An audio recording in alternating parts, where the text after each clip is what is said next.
Here in Ireland, much of Columban work is focused on responding to the new multicultural Ireland.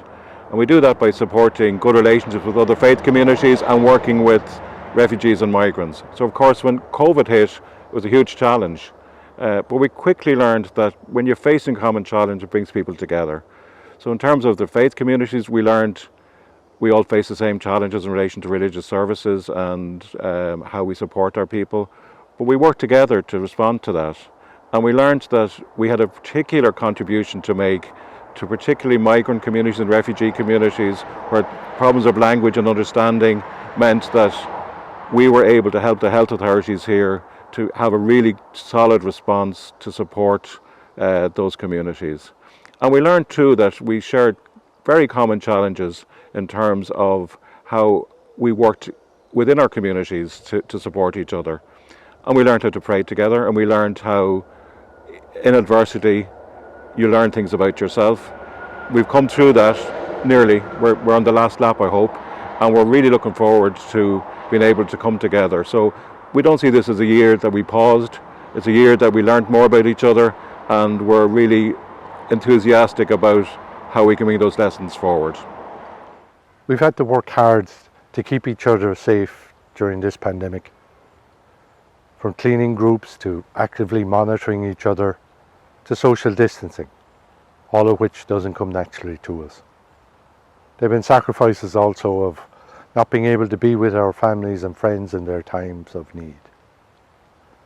We've learned to adapt and change just as this pandemic keeps changing. But we're doing it with a spirit of togetherness. We want to appreciate our benefactors who have continued to donate, even though they may have little themselves to share.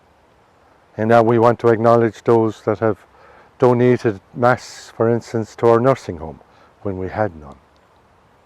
We also want to appreciate the staff who put their hearts into looking after us.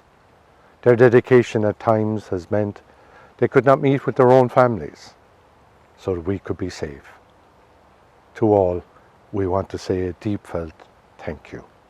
Working here as a lay missionary in Ballymun, which is considered a deprived area, I have seen the challenges among young people in terms of vulnerability and depression.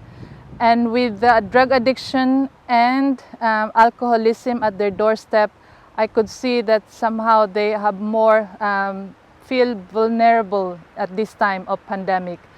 But with the effort that we make, particularly with the Young Church Dublin, we were able to provide them opportunities to gather together online, and somehow there are also retreats wherein they can be able to meet up with their peers for a moment of prayer and reflection and meditation, and of course fun and games. So we provide them opportunity to really know that there is always hope and there's a light at the end of the tunnel.